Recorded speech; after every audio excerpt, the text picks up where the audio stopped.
중재자의 역할이 참 중요합니다. 중재자는 쌍방의 갈등을 해소시키는 자입니다.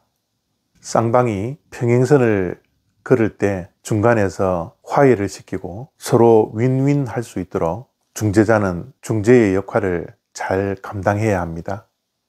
예수님께서 산상수훈에서 팔복을 말씀하셨는데요. 그 팔복 가운데 하나가 화평케 하는 자는 복이 있나니 저희가 하나님의 아들이라 일컬음을 받을 것이요 라고 말씀하셨습니다.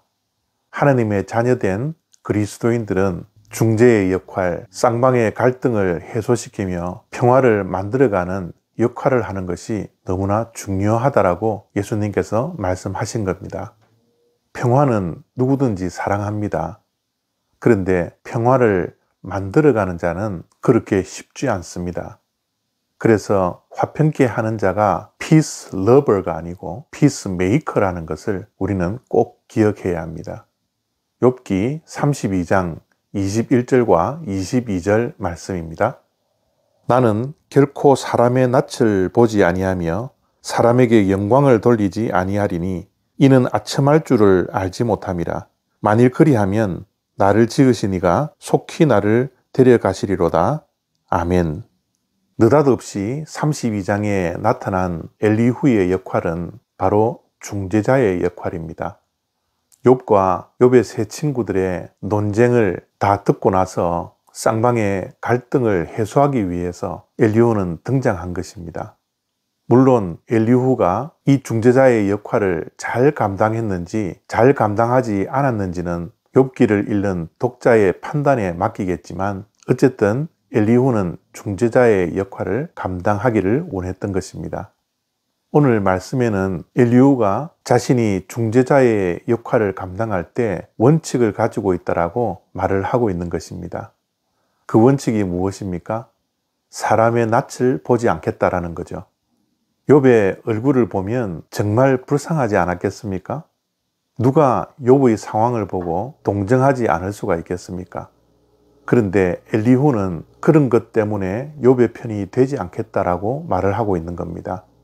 불쌍히 여기는 것은 좋은 모습이지만 불쌍하다라는 이유로, 동정한다라는 이유로 욥의 편에 서지 않겠다라고 분명히 말씀하고 있습니다.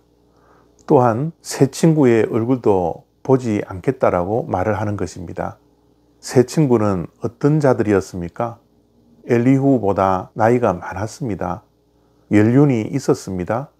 지식도 많았습니다. 경험도 많았겠죠.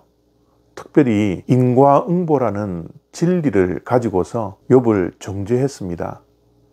원인 없는 결과가 없다라는 거죠. 이 말에 반박할 자가 누가 있겠습니까? 이러한 논리를 가지고서 세 친구들이 욥을 정죄하였는데요. 엘리후는 그들의 이론 때문에 그들의 편이 되지 않겠다라는 겁니다.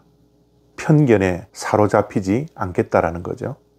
그러면 사람의 얼굴을 보지 않으면 무엇을 보아야 할까요? 하나님의 얼굴을 봐야 합니다.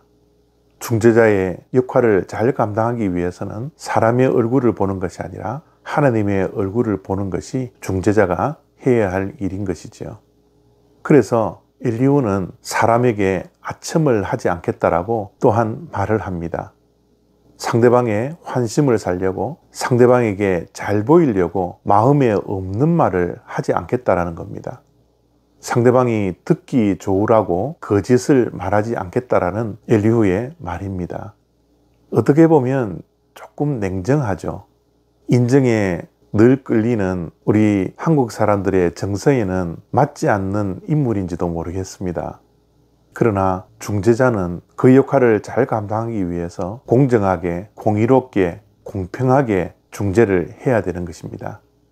엘리후도 완전하게 중재자의 역할을 감당을 했는지 판단하기 쉽지 않습니다. 그렇기에 정말 공정하게 중재자의 역할을 감당하기 위해서는 우리의 불완전함을 늘 인정하고 하나님께 무릎 꿇고 하나님께서 주시는 지혜를 얻어야 합니다. 내 안에 있는 영이 하나님으로부터 얻는 깨달음을 통하여서 우리가 중재자의 역할을 감당할 때 화평케 하는 자가 될 수 있는 것입니다. 그래서 우리들에게는 매일 기도가 필요하고 하나님의 지혜가 있는 하나님의 말씀이 절대적으로 필요한 존재들이라는 것 잊지 않았으면 좋겠습니다. 오늘도 혹시 화평케 해야 하는 상황이 우리들에게 주어진다면 충분히 기도하고 충분히 하나님의 말씀을 통하여서 갈등을 해소시키고 중재의 역할을 감당할 수 있는 저와 여러분 다 되시기를 바랍니다. 감사합니다.